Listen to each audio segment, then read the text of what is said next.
Que escritor reuniu o maior número de seguidores fiéis e devotados em toda a história da literatura?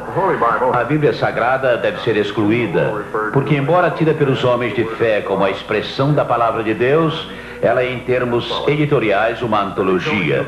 Isto nos deixa com apenas dois competidores, Karl Marx e Maomé. E qualquer estatística nos mostra que os seguidores de Marx superam em muito os filhos do profeta. Marx foi enterrado aqui no cemitério de Highgate, em Londres, em 1883. É um lugar pouco visitado. A pouca distância jaz Herbert Spencer. É difícil imaginar dois homens que tivessem menos prazer em estar juntos caso fossem vivos. Karl Marx não foi apenas um, e sim um conjunto de homens. Um conjunto realmente prodigioso.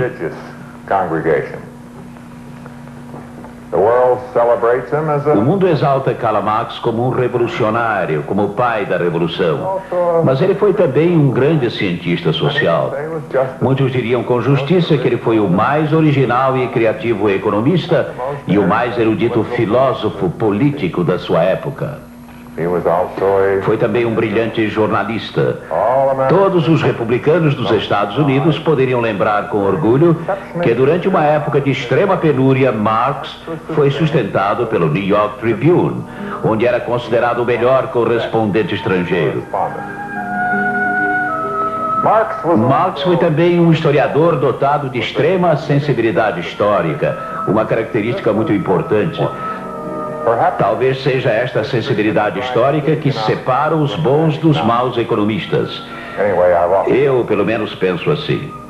Marx liderou, ou talvez fosse mais correto dizer, Marx construiu a revolta contra aquele mundo que nós estudamos nos 2 primeiros capítulos desta série. Tenho certeza de que ele gostaria que analisássemos esta revolta e o homem que a provocou dentro de uma perspectiva histórica.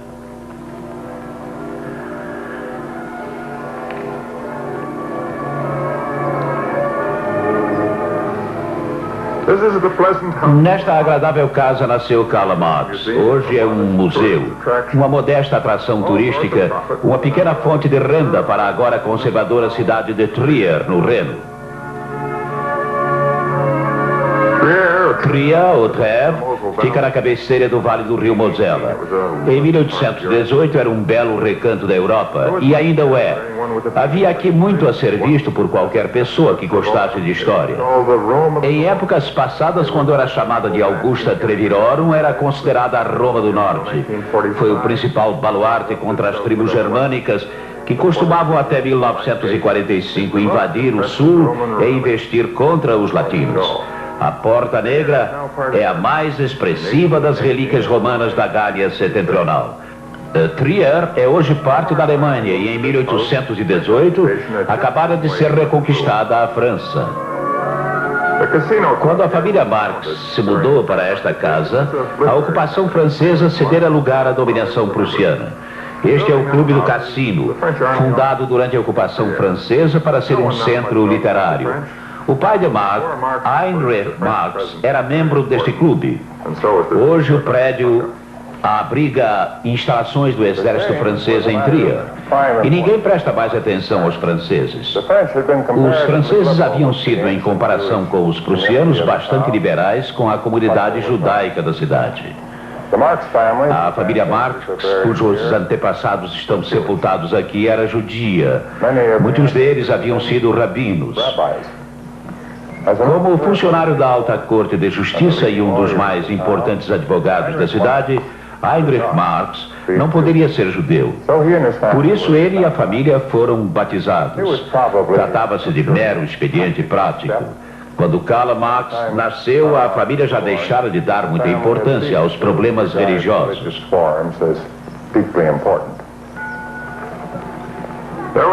Mas a França deixou ainda outro legado a Trier, o clima de abertura às ideias.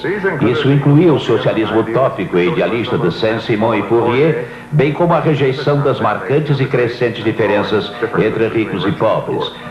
Aqui nesta escola, o jovem Marx foi contagiado pelo clima reinante. Isto pode ser comprovado nas suas primeiras redações escolares. Uma delas sobre a escolha de uma profissão.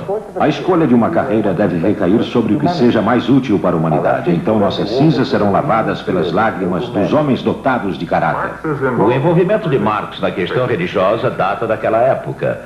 Tanto a origem judaica de Karl Marx como a sua conversão ao cristianismo viriam a ser mais tarde extremamente úteis a seus inimigos. O anticomunismo pôde ser facilmente combinado ou associado com o antissemitismo. Chegou a haver uma suspeita oculta de que Marx fosse antissemita. Afinal de contas, ele havia sido batizado. Muitos de seus escritos eram bastante severos para com os judeus. E embora Marx aparentemente usasse o termo judeu como sinônimo ou metáfora para qualificar um comerciante avarento, essa prática era muito comum já naquela época. Além disso, Marx foi ateu numa época em que se levava a religião muito a sério. E foi um ateu militante. Numa de suas definições mais memoráveis, ele descreveu a religião como o ópio do povo. O ópio que prega a aceitação pacífica das dificuldades da vida e da exploração em vez da rebelião.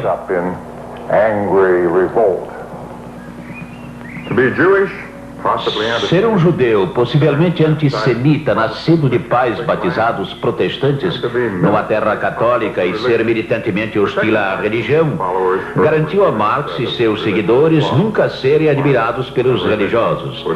Marx e a religião estavam destinados a serem eternos adversários. O jovem Marx não tardou em unir ao seu idealismo uma forte dose de romantismo.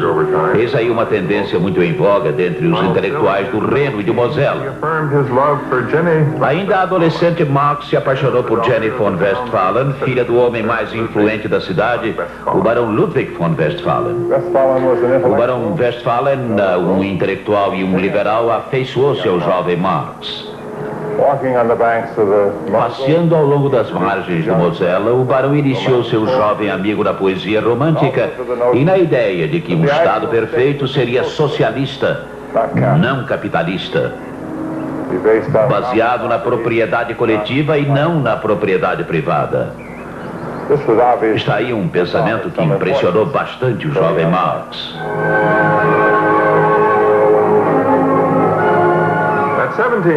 Aos 17 anos, Marx foi mandado rio abaixo pelo Vale do Mosela e do Reno até a Universidade de Bonn.